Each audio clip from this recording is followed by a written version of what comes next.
Oh, hold on, Cece. Lucas. Look at the cocks re-breaking. What happened to that horse?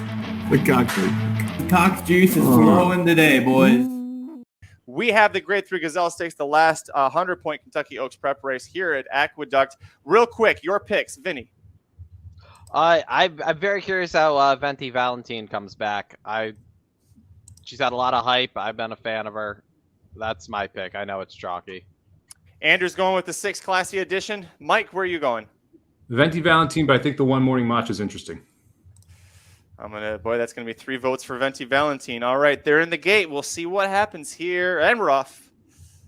The Venti Valentine, nice right to the lead, and a nice relaxed move by Manny Franco. By the way, Mike Somich, did you hear we're gonna be getting Final Furlong stable hats?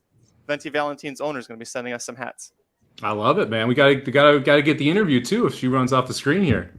When she runs off the screen here. Looking good. So you got the 5 there.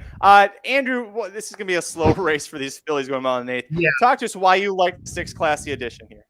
Sure. So as I go to my past performances here, because I want to make sure I get this right, I really like Kathleen O. I think she's an incredibly classy horse, and Classy Edition was 2 lengths behind that one in the Devonadale. You know, this one likes the Aqueduct surface. The pedigree says 2 turns isn't going to be a problem, and I knew this horse wasn't going to go favored. I would gladly take 9-5 in this spot to get something resembling value on this horse. You know, Joel Rosario is going to give the horse a nice trip, and I can't complain with the trip that she's getting. So, you know, here we are, 9-5. I'm okay with this so far. We'll see if Venti Valentine can get the mile and an eighth, where she came up just short in the Demoiselle 2 back. Yeah, and 2 Nest, who we saw yesterday win the Ashland Stakes very well in hand, and a 92 buyer for that. So Tyler Pletcher winning that race.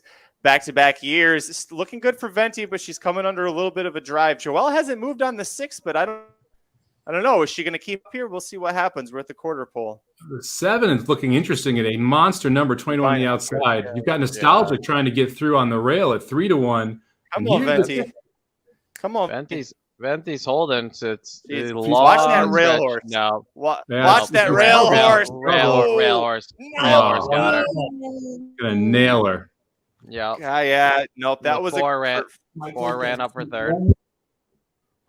Great effort from Nostalgic there. Wow. The Mott.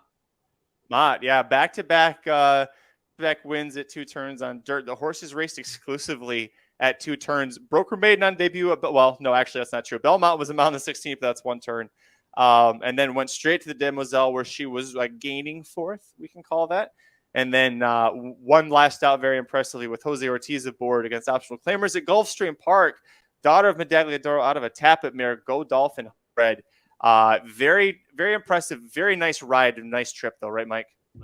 Yeah, I mean, she kind of tripped out there on the inside, and I'm kind of impressed at how fast they got that last furlong. They came home in 12-1, which is a pretty solid here for the distance.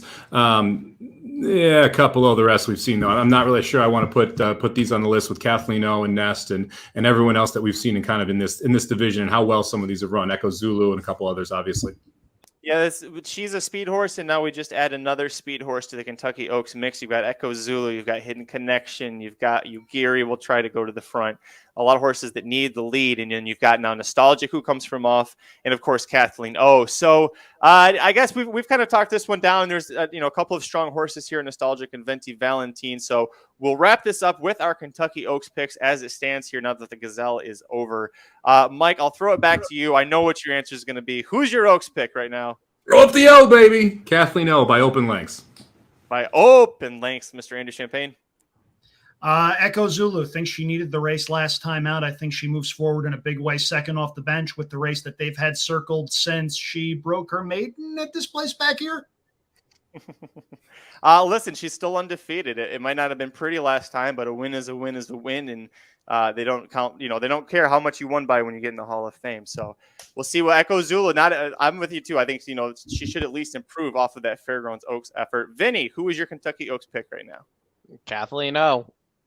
That's true. You cannot spell Oaks without the O. So that's 3 for Kathleen O. Andrew, since you didn't have Kathleen O as your answer here, let me ask you, where does she rank in your top 5 that you can soon find at Pollock Report? Second, she's very, very good. I like her a lot.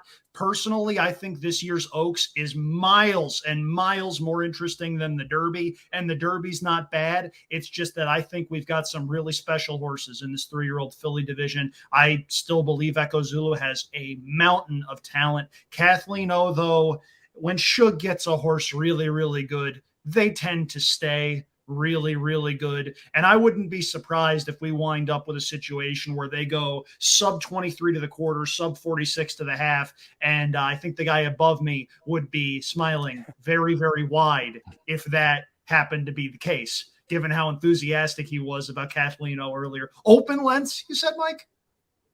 By 5, baby. No, maybe not 5. Yeah, I think she wins by open lengths. I think she's that good. I think we still have not seen the bottom. She went 3 wide, and 1 for fun last time without really trying. Got tapped once around the turn. And it was ridden like literally was probably told in the paddock, hey, don't get in trouble. Just go wide and just beat the crap out of this field. It's exactly what she did. She's done nothing wrong and just keeps getting better and better and better. And so she's my pick for that first Friday in May. This has been a presentation of RacingDudes.com, your destination for all things horse racing and sports betting. Whether you want free winners, expert insider picks, up-to-the-minute trackside weather reports, or podcasts and videos for bettors of all skill levels, never make another wager without visiting the Racing Dudes. First,